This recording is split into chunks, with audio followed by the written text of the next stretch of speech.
Xin chào tất cả các bạn. Chào mừng các bạn đến với kênh của Mr. Cảnh Excel. Hôm nay mình sẽ giới thiệu các bạn 25 thủ thuật Excel cơ bản mà mọi người dùng máy tính cần phải biết. Đầu tiên là thủ thuật quản lý tài liệu trong máy tính. Thì khi chúng ta dùng Excel, dùng máy tính thì chúng ta cần phải biết quản lý cái file tài liệu của chúng ta. Để quản lý file tài liệu của chúng ta sẽ cần phải tạo một cái thư mục ở trong ổ đĩa D hoặc E ở trong ổ cứng máy tính của các bạn. Chúng ta sẽ kích chuột phải vào khoảng trắng và tạo một cái thư mục. Ví dụ mình tạo một cái thư mục có tên là tài liệu học Excel của Mr. Cảnh. Ví dụ như vậy, chúng ta sẽ tạo cái thư mục như thế. Sau đó là chúng ta sẽ, để quản lý tốt file thì chúng ta sẽ lưu cái file vào cái thư mục đó bằng cách, ví dụ chúng ta mở một cái file Excel mới trống lên như thế này và chúng ta sẽ lưu vào cái thư mục mà chúng ta vừa rồi tạo. Thư mục nằm trong ổ D. Mình nhìn thấy cái thư mục mà mình vừa giờ tạo. Bây giờ mình sẽ đặt tên file là, ví dụ như là đây là phần Excel cơ bản. Đó. Đấy, thì mình tạo thư mục để mình lưu cái tài liệu của mình vào đó. Thì khi mà chúng ta muốn mở cái file đó ra thì chúng ta chỉ việc vào thư mục đó thôi, và chúng ta sẽ lấy cái file của chúng ta ra để chúng ta làm việc. File đây của file của chúng ta đây. Đó. Như vậy nhá. Rồi, đó là cái thủ thuật thứ nhất, vấn đề thứ nhất. Vấn đề tiếp theo là chúng ta cần phải biết copy và copy paste special value. Ví dụ như này, chúng ta có một cái bảng dữ liệu như thế này. Đó. Bây giờ ví dụ mình copy một cái phần nào đó, ví dụ một cái phần này mình copy như thế này để sang bên này. Đây là chúng ta đã copy được cái phần dữ liệu này sang bên đây. Nếu giả sử chúng ta tạo một cái công thức, mình xóa đi và tạo một cái công thức số lượng nhân với đơn giá, thì chúng ta sẽ viết như thế này và chúng ta kéo xuống. Đó. Bây giờ chúng ta muốn copy cái giá trị thành tiền này ra một nơi khác. Nếu mà chúng ta copy như thế này, và chúng ta để sang bên này và chúng ta dán như thế này, thì chúng ta sẽ phát hiện ra là cái giá trị của nó không có xuất hiện ở đây. Vậy thì làm thế nào mà để chúng ta copy được cái giá trị của nó? Thì chúng ta sẽ phải dùng cách copy và dán paste special value. Chúng ta làm như sau. Chúng ta copy bình thường. Sau đó chúng ta để con chuột ở đây, kích chuột phải và chọn paste special. Hộp thoại paste special hiện ra, chúng ta chọn vào value, bấm OK. Đó. Thì chúng ta đã copy được cái giá trị sang bên này rồi. Đó. Đấy là chúng ta cần phải biết sử dụng copy paste special value. Dùng trong trường hợp là chỗ mà có công thức các bạn nhé, mà các bạn muốn copy dữ liệu ở từ cái nơi mà có công thức ra nơi khác thì các bạn phải dán ở cái trạng thái là paste special value. Rồi, thủ thuật tiếp theo là số 3 là xoay dữ liệu thành hàng thành cột, cột thành hàng. Ví dụ bây giờ chúng ta cũng có một cái vùng dữ liệu như này, mình copy cái vùng dữ liệu này sang bên đó như sau. Và bây giờ mình cần phải chuyển cột thành hàng, hàng thành cột, thì mình sẽ dùng cái hộp thoại paste special. Nó hiện ra và chúng ta chọn vào transpose và bấm OK. Đó. Các bạn thấy ngay là nó đã chuyển cho chúng ta là cột thành hàng, hàng thành cột rồi. Đây các bạn nhé. Đấy. Cái mã hàng nó lúc ban đầu nó là ở cái dạng cột như thế này. Dạng cột như này. Bây giờ sau khi chúng ta chuyển thì nó sẽ chuyển như này. Và tất cả những cái dữ liệu khác đều chuyển hàng thành cột, cột thành hàng. Đó là cái cách chuyển dữ liệu, xoay dữ liệu hàng thành cột, cột thành hàng. Thủ thuật thứ tư là đổi tên file, đổi tên sheet và đổi tên thư mục.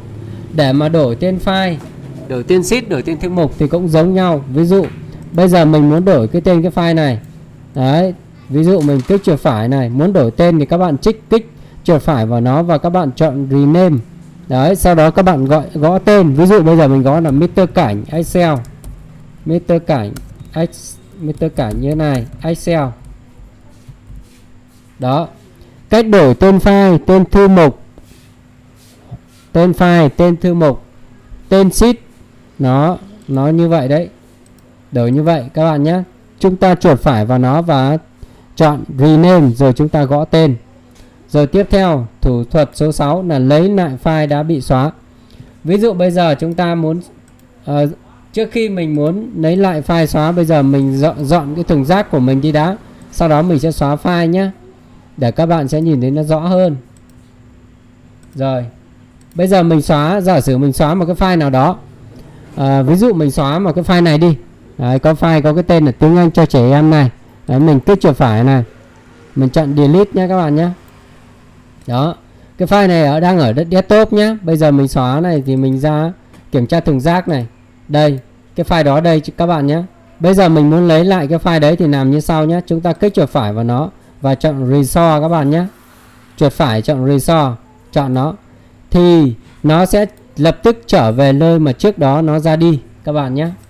Đây, các bạn sẽ tìm đây, nó đây các bạn nhé. File nó đây nhé. Đấy, file đây. Đấy. Đấy là cái thủ thuật số 5.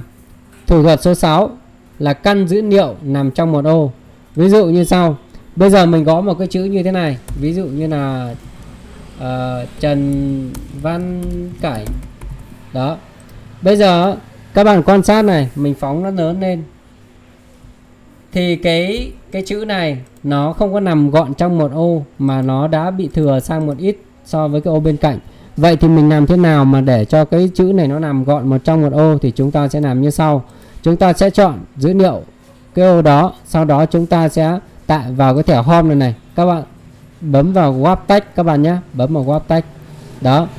Thì lập tức là cái chữ này nó đã sẽ nằm trong một ô cho chúng ta rồi. Tuy nhiên là chữ này nó chưa được đẹp. Thì nếu chúng ta muốn đẹp thì chúng ta chọn căn giữa cho nó. Căn giữa trên và dưới. Đấy, thì lập tức là cái chữ đó nó sẽ nằm ở trong một ô cho chúng ta. Được chưa nào? Tiếp theo, thủ thuật số 7 là chỉnh độ nghiêng của chữ. Ví dụ như sau. Bây giờ mình sẽ gộp một cái số ô như này. Sau đó mình sẽ viết ví dụ là Trần Văn Cảnh như thế này. Đó, mình sẽ căn giữa cho nó. Đấy, phóng chữ nó độ lớn nó rộng lên để cho các bạn quan sát cho dễ nhé. Đó. Bây giờ chúng ta cần phải chỉnh độ nghiêng của chữ. Ví dụ mặc định thì nó nằm ngang như này. Bây giờ mình muốn cho nó nghiêng thì làm thế nào? Chúng ta sẽ chọn nó. Sau đó các bạn bấm vào đây. Đấy, các bạn chọn vào đây. Nó sẽ nghiêng chéo cho các bạn. Đấy, chéo xuống này. Đấy, kiểu này này. Đấy, các bạn chỉ cần chọn là nó sẽ căn theo cái chiều mà các bạn muốn. Đó. Hoặc các bạn chọn vào cái cuối cùng này, Format Cell hiện ra. Thì các bạn tại cái phần bên phải này, các bạn có thể chọn vào cái giống như kim đồng hồ ấy. Các bạn chọn vào vị trí nào đó, các bạn bấm OK. Thì lập tức là nó sẽ hiện ra cái chữ nó nghiêng theo cái ý mà các bạn muốn. Giả sử mình chọn vào đây, rồi mình bấm OK thì nó sẽ trở lại như bình thường. Đó là chỉnh độ nghiêng của chữ. Rồi số 8, đánh số thứ tự tự động. Bây giờ ví dụ chúng ta có một cái bảng dữ liệu như thế này. Bảng dữ liệu như này. Mà bây giờ chúng ta cần đánh số thứ tự tự động cho nó. Thì chúng ta sẽ làm như sau nhé. Chúng ta đánh số thứ tự tự động. Mình viết sub total nhé. Sub total rồi mình chọn số 3 này. Rồi mình chọn phẩy này. Rồi mình chọn C5 này. C5 2.C5. Đóng ngoặc lại. Đó. Sau đó mình sẽ cố định cái ô C5 đầu tiên. Cố định F4 nó. Enter. Đó. Vẫn là ô đầu tiên vẫn là số 1. Sau đó mình kéo xuống nhé. Mình kéo xuống như thế này. Rồi. Chúng ta đã có được cột số thứ tự như thế này. Nhưng mà cái hay của nó như sau nhé. Bây giờ mình sẽ mình sẽ tạo cái bộ lọc cho cái bảng tính này. Và bây giờ mình lọc, giả sử mình lọc một cái mã hàng nào đó. Mình lọc một cái mã hàng thôi các bạn nhé. Bấm OK này. Các bạn thấy chưa? Số thứ tự này nó tự động nó thay đổi theo. Ví dụ bây giờ mình chọn thêm một mã hàng nữa. Đấy, các bạn thấy chưa? Nó tự động nó thay đổi theo. Mình chọn 3 mã hàng đi. Đó, các bạn thấy chưa? Nó tự động thay đổi theo, rất là hay nhé các bạn nhé. Rồi, đấy là thủ thuật đánh số thứ tự tự động. Rồi, số 9, kẻ bảng và bỏ kẻ bảng. Cái này rất là căn bản các bạn nhé. Ví dụ các bạn muốn kẻ bảng, ví dụ mình muốn kẻ bảng đây, mình quét như thế này. Quét cái vùng, chọn cái vùng muốn kẻ bảng trước, sau đó mình vào thẻ Home này này. Các bạn bấm vào cái ô cửa sổ, mũi tên bên ô cửa sổ này này, rồi chọn All Border. Đấy, lập tức mình đã kẻ được bảng rồi. Bây giờ mình muốn bỏ kẻ bảng thì mình lại quét nó này. Quét nó này vào thẻ Home, chọn vào cái mũi tên bên cạnh ô cửa sổ và chọn No Border. Là lập tức là mình đã bỏ đi được cái bảng của chúng ta vừa tạo rồi. Tiếp theo, thủ thuật số 10 là tô màu và bỏ tô màu. Ví dụ mình muốn tô màu cái vùng nào đó thì chúng ta quét chọn cái vùng đó trước, rồi chúng ta vào cái thẻ Home này này, rồi bấm vào cái mũi tên bên cạnh bình phun và mình chọn màu sắc. Ví dụ mình tô cái màu vàng này đi. Đó, thì lập tức chúng ta đã tô màu được cái vùng đó rồi. Chúng ta muốn tô màu vùng nào thì chúng ta quét chọn cái vùng đấy. Bây giờ mình muốn bỏ đi thì sao? Thì chúng ta lại quét lại nó và chúng ta lại vào thẻ Home, bấm vào mũi tên đen và chọn No Fill. Đó. Thì trong máy tính các bạn nhớ một cái quy tắc là chúng ta tạo cái gì ở đâu thì khi bỏ đi chúng ta sẽ vào đấy để bỏ các bạn nhé. Rồi, thủ thuật tiếp theo số 11, định dạng phân cách hàng nghìn.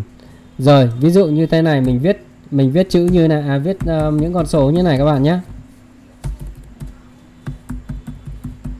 Rồi, nếu mà chúng ta không định dạng phân cách hàng nghìn ấy, các bạn nhìn thấy con số này, các bạn để đọc được nó thì cũng được, nhưng mà nó sẽ khó hơn rất là nhiều.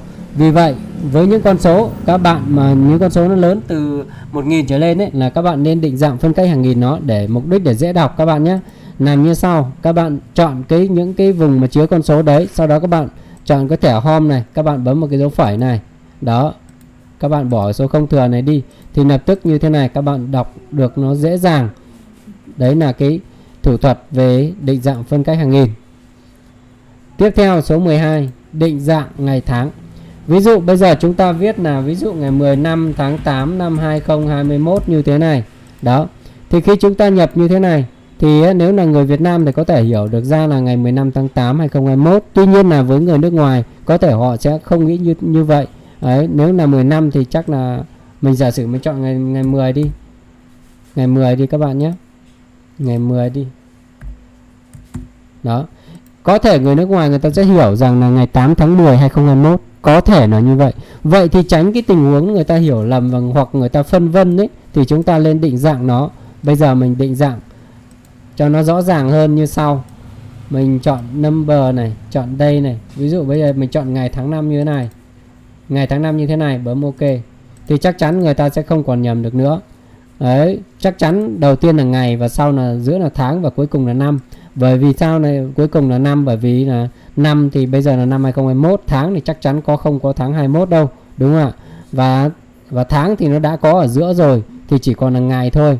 Thì là ngày, tháng và năm. Như vậy thì sẽ tránh được cái việc là này hiểu lầm các bạn nhé. Rồi, thủ thuật số 12, thủ thuật số 13 này, định dạng có điều kiện. Bây giờ ví dụ mình có một cái vùng dữ liệu mà có chữ NG và OK như này. Bây giờ mình muốn chữ NG nó màu đỏ và chữ OK nó màu xanh. Thì mình làm như sau, mình quét nó vào trong thẻ Home và chọn Conditional Formatting. Chọn cái đầu tiên và mình bấm vào Text That Content như thế này. Rồi bây giờ mình muốn chữ NG màu đỏ. Sang bên này mình sẽ chọn vào Custom Format. Rồi chọn phông này. Xuống đây mình chọn cái màu sắc màu đỏ, bấm OK. OK. Lập tức là chúng ta đã định dạng được chữ NG màu đỏ rồi. Tiếp theo bây giờ mình muốn chữ OK màu xanh thì làm như sau. Mình lại quét vào cái vùng đó, chọn Conditional Formatting này. Rồi tương tự như vậy, chọn Text That Content, mình chỗ này mình sẽ gõ chữ OK ở đây. OK, rồi mình bấm vào Custom Format, chọn phông và chọn màu sắc là màu xanh. Bấm OK. OK. Đó. Rất đơn giản. Bây giờ giả sử mình chuyển chữ OK thành chữ NG thì sao? Thì điều gì sẽ xảy ra? Enter. Enter này. Các bạn thấy chưa? Chữ NG lập tức nó chuyển sang màu đỏ. Đấy. Để mà bỏ được cái chúng ta vừa định dạng đi thì chúng ta sẽ cần phải để con trỏ trong vùng này và vào Conditional Formatting và chọn Menu Rule này. Các bạn sẽ thấy được những cái lệnh mà các bạn vừa rồi các bạn định dạng ở đây, thì các bạn chọn nó và chọn Delete Rule. Chọn Delete Rule, bấm OK là xong. Đó, tương tự như vậy. Rồi thủ thuật số 14. Tạo sheet quản lý.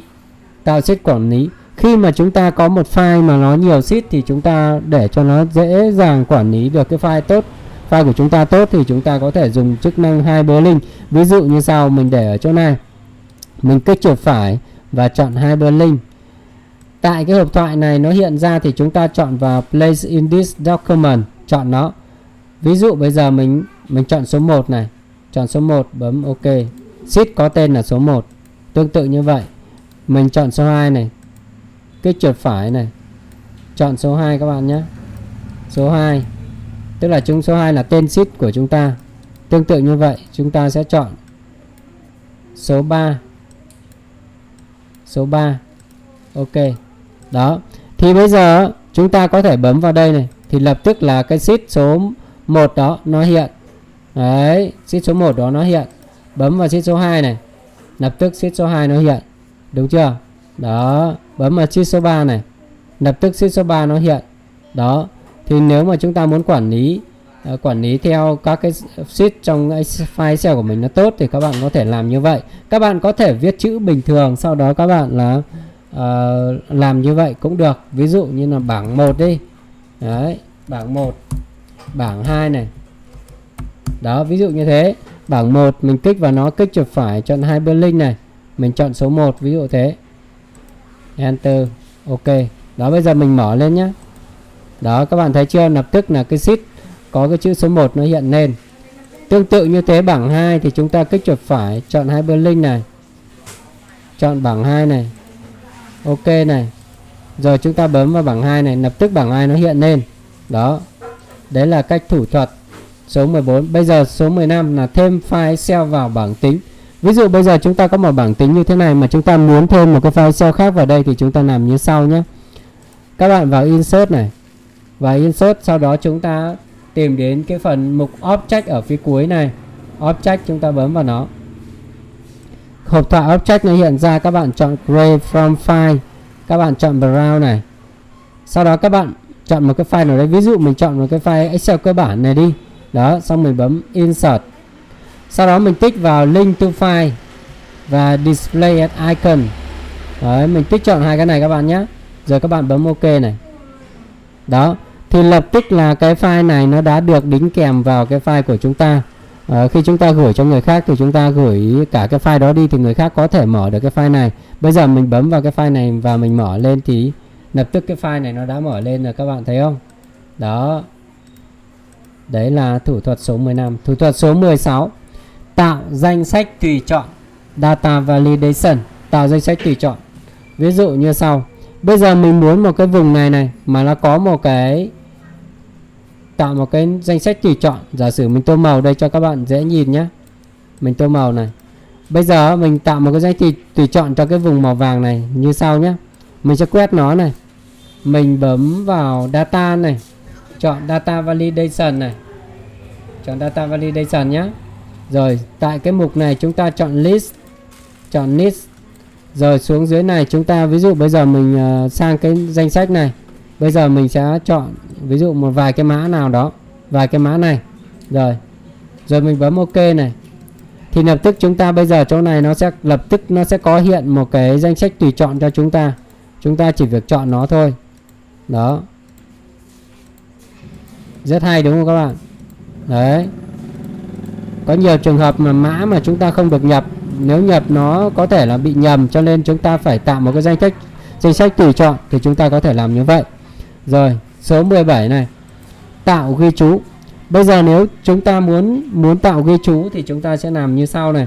Ví dụ chúng ta muốn tạo ghi chú cho một cái ô này chẳng hạn, thì chúng ta làm như sau. Chúng ta kích chuột phải, chọn Insert Comment này, insert comment, sau đó chúng ta sẽ gõ ví dụ là đây là doanh thu tháng 9 2021, ví dụ thế.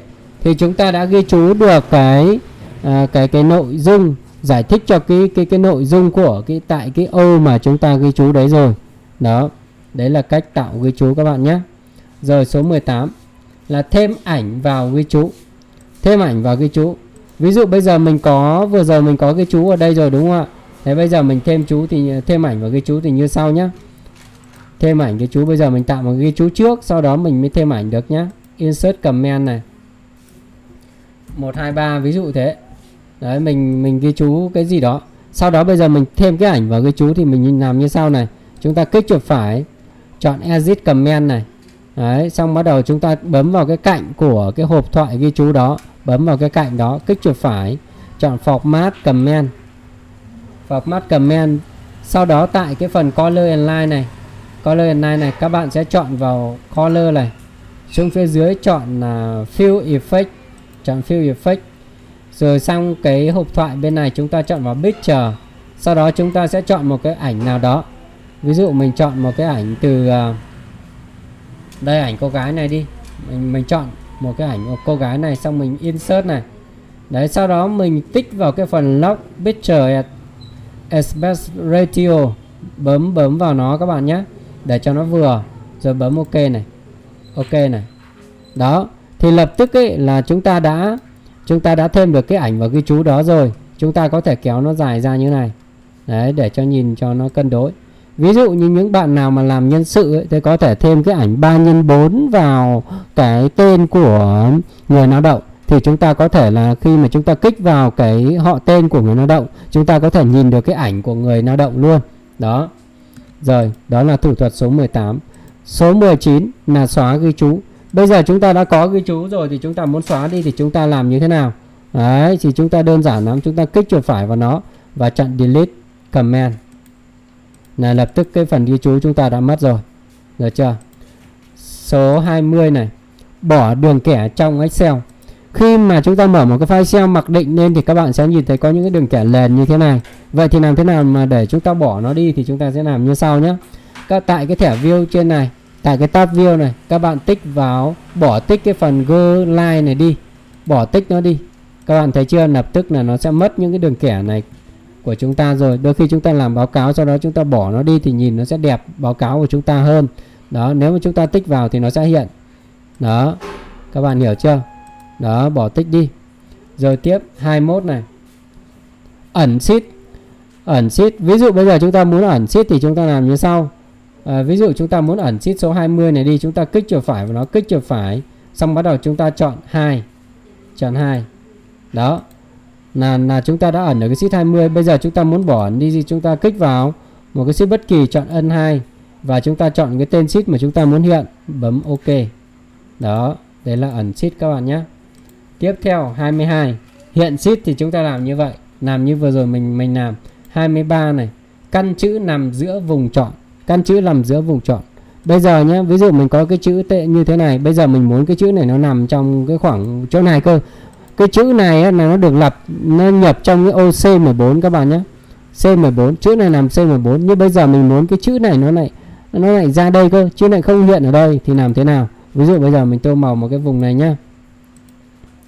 Giả sử mình tô màu một cái vùng như thế này và mình muốn cái chữ nó ra giữa cái vùng này thì làm như sau này. Mình quét cái vùng đấy, quét nguyên cái vùng đấy. Xong mình kích chuột phải này, chọn format cell. Đó, mình chọn element này. Đấy, tại cái phần phía dưới này, tại cái phần này horizontal này, các bạn chọn vào center across selection, chọn vào nó và các bạn bấm ok này.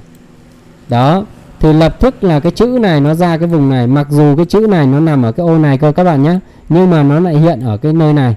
Đó, các bạn áp dụng trong tình huống là các bạn mà làm cái dòng tiêu đề cho cái bảng dữ liệu của các bạn ấy, hiểu chưa nào? Đó.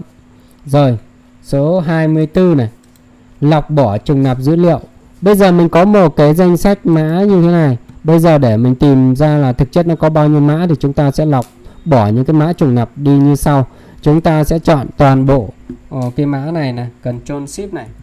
Đó. Sau đó chúng ta vào data, chọn remove WK. Các bạn bấm OK này. OK. Đó.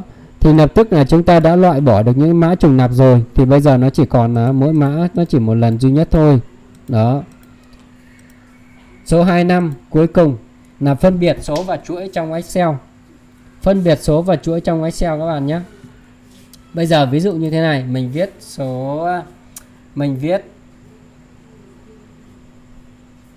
chữ A nhé. Mình viết chữ A này. Đấy. Viết chữ A này. Mình viết chữ A hoa đi cho nó to để các bạn nhìn rõ. Và ở phía dưới này mình viết số 5 này. Đó. Thì các bạn quan sát này. Đôi khi các bạn không để ý cái việc này. Đấy. Đây nhá các bạn nhé. Đây mình viết số chữ A này, đây số 5 này. Các bạn nhìn thì các bạn thấy cái điều gì nhỉ? Có phải là cái chữ A nó nằm ở bên trái của ô Excel đúng không ạ? Số 5 nó nằm ở ô bên phải của ô Excel đúng không ạ? Đó. Thì nó máy tính nó hiểu là nếu mà chuỗi thì cái mặc định chuỗi nó sẽ nằm ở bên trái của ô Excel, còn số nó nằm ở bên phải của ô Excel. Thì nếu các bạn nhìn thấy cái trường hợp này, như ví dụ mình viết như này, mình viết dấu nháy đơn xong mình viết số 5 như này, Enter, thì các bạn sẽ thấy số 5 này nó sẽ nằm ở bên trái của ô Excel. Thì lúc này máy tính nó hiểu là đây là chữ số 5 chứ không phải số 5 các bạn nhé. Đó. Thì có nhiều khi tình huống là các bạn gặp tình huống như này. Ví dụ mình chỗ này mình ghi là số 10 đi. Đó. Rồi sau đó các bạn sẽ lấy hàm sâm này. Hàm sâm và các bạn cộng hai con số đấy lại. Ví dụ thế. Mình quét hai ô này như này. Mình đóng ngoặc lại. Mình nhấn Enter này. Điều này các bạn xem đoán là nó sẽ ra con số bao nhiêu. Mình nhấn Enter này. Số 10. Tại sao lại như vậy? Tại bởi vì là như mình nói rồi, máy tính nó hiểu rằng đây là chuỗi số 5 chứ không phải là số 5, cho nên là chuỗi và số thì không thể cộng với nhau được. Cho nên là kết quả nó chỉ ra là số 10 thôi. Để nếu mà các bạn gặp cái tình huống như này thì các bạn cần phải chuyển sang giá trị số bằng cách là các bạn nhìn thấy có cái mũi dấu chấm than này này, các bạn bấm vào cái mũi tên đen này này, các bạn chọn Convert to Number, chọn nó. Đấy thì lập tức là cái chuỗi số 5 trở thành số 5 và kết quả của chúng ta bây giờ nó thành 15 rồi. Như vậy là đúng rồi. Đó. Thì hôm nay mình đã hướng dẫn các bạn 25 thủ thuật cơ bản trong Excel mà mọi người dùng Excel các bạn cần phải biết. Thì mình làm biết tất cả Excel và mình chuyên đào tạo Excel từ cơ bản đến nâng cao và lập trình VBA. Nếu mà bạn nào muốn học thì các bạn có thể liên hệ với số điện thoại của mình là 0966 659 558 hoặc là Zalo cũng là số đó luôn. Hoặc một số điện thoại khác nữa là 0358 798639. Mình đào tạo Excel từ cơ bản đến nâng cao, kể cả cho người chưa biết gì và lập trình VBA. Đó các bạn nhé. Mình chuyên đào tạo cho người đi làm. Rồi xin cảm ơn các bạn đã đăng ký kênh của mình. Và các bạn nhớ nhấn vào chuông thông báo để khi mà mình cập nhật clip mới các bạn có thể học được những kiến thức mới. Rồi xin chào và hẹn gặp lại các bạn ở những clip tiếp theo.